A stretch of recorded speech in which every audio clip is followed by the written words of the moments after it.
இந்த சைதாப்பேட்டை என்பது பல்வேறு வரலாற்றுகளை தொடர்ந்து எழுதி கொண்டிருக்கின்ற ஒரு புண்ணிய பூமி. நான் ஒரு காலத்தில் நின்று வென்ற தொகுதி.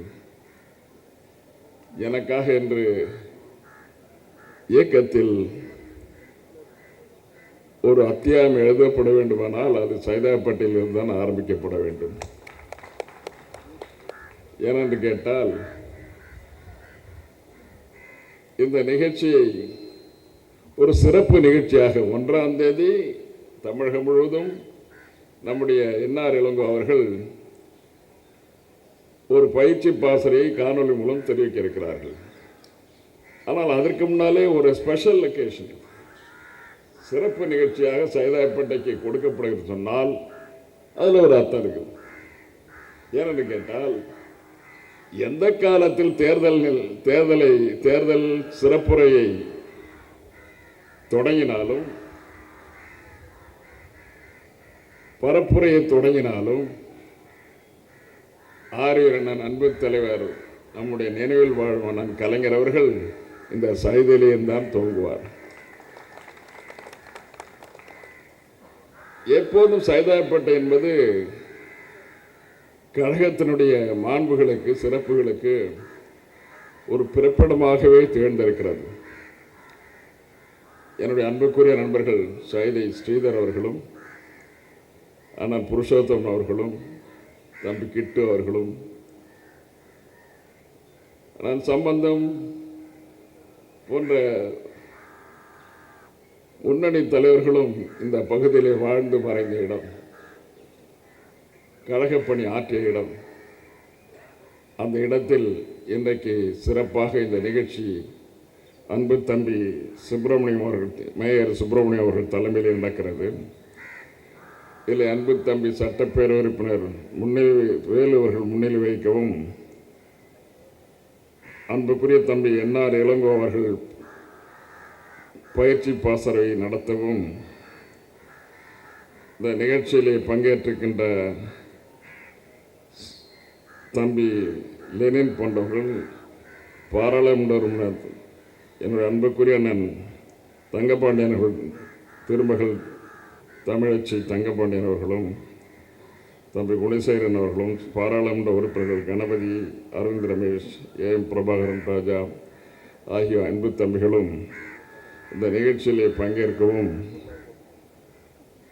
இந்த நிகழ்ச்சி இன்று தொடர்ந்து நடைபெற இருக்கிறது. இந்த நிகழ்ச்சியை பொறுத்தவரை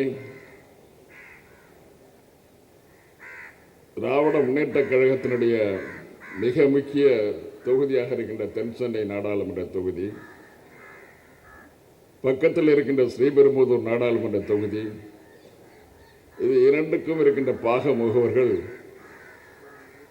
பெற்ற பயிற்சியை விட மேலும் இறுதி களத்துக்கு செல்கின்ற நேரத்தில் ஒரு பயிற்சியை இந்த பாசறையிலே அன்பு தம்பி இளங்கோ அவர்கள் நடத்தியிருக்கிறார்கள்.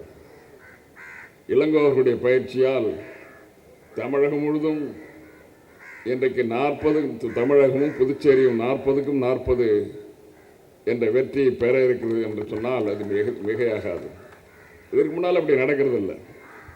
ஆனால் இந்த முறை அன்பு தலைவர் தளபதி அவர்கள் இளங்கோவுக்கு இதை ஒரு ஸ்பெஷல், ஒரு மிக முக்கிய சிறப்பு பொறுப்பாகவே அதை அளித்து எப்படியாவது நம்முடைய தோழர்கள் ஒட்டுமொத்தமாக தேர்தலுடைய நுட்பங்களை, எப்படி ஒவ்வொரு தேர்தலுடைய நுட்பங்களை நம்முடைய தோழர்கள் கற்றுக்கொள்ள வேண்டுமோ அந்த அளவுக்கு கற்றுக் கொடுப்பதற்கு அவர்கள் சின்ன குழந்தைகளுக்கு சொல்லிக் கொடுப்பதைப் போல நிகழ்ச்சிகளை நடத்தினார்.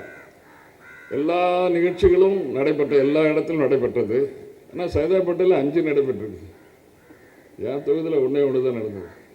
அது கூட வித் கிரேட் டிஃபிகல்ட்டி அவரை கூப்பிட்டு மதுரை வாயில் கணபதி நச்சரிப்பு பண்ணி ஒரு நாள் ஒரு தடவை கூப்பிட்டாங்கல்ல. கணபதியை அவருக்கு எப்போ விடவே மாட்டார். ஏதாவது ஒன்று இல்லை, எப்படி இருந்தாலும் அவர் தான் 5, 6 போட்டிருக்கணும். ஏன்னா அவர் வழக்கமாக அவர் அந்த மாதிரி கேரக்டர் உள்ளவர். அது எப்படி ஒன்னோட விட்டாருங்கிறது எனக்கு தெரியல. அந்த அளவுக்கு மிகச்சிறப்பாக நம்முடைய தென்சென்னை தொகுதியிலே பரப்புரைகளும் சிறப்புரைகளும் கருத்துரைகளும் வழங்கப்பட்டிருக்கிறது. நிச்சயமாக மிகப்பெரிய வெற்றி உங்களுக்கு காத்திருக்குது என்பதை மட்டும் சொல்லி, என்னுடைய ரிசல்ட்டு ரொம்ப நேரம் நைட்டு 12 மணி ஆகிடும்.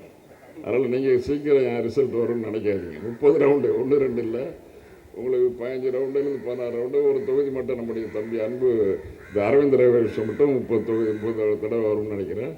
என்னுடைய மொத்தமாக 30 ரவுண்டு வர வேண்டியிருக்கும். அதனால் மெதுவாக ஒன்றும் அவசரப்படாமல் நல்லா போய் தூங்கிட்டு நைட்டு 10-11 மணிக்கு மேலே நீங்கள் தென்சென்னை தொகுதியெல்லாம் எண்ணெய் ரிசல்ட்டெல்லாம் பார்த்துட்டு ஒரு தடவை போய் தூங்கிட்டு களைப்பாரிட்டு நைட்டு டிவியை ஓப்பன் பண்ணி பாருங்கள். அது நிகழ்ச்சி எல்லாம் விட்டு மறுநாள் சொல்லுவாங்க. இது மாதிரி தான் வழக்கமாக நடக்கும். ஆக அந்த நிகழ்ச்சியில் மிகப்பெரிய வெற்றியை பெற இருக்கிறோம் என்பதையும் தெரிவித்து 40க்கும் 40 நாம் அடைவோம் என்று சொல்லி உங்களிடமிருந்து விடைபெறுகிறேன். வணக்கம்.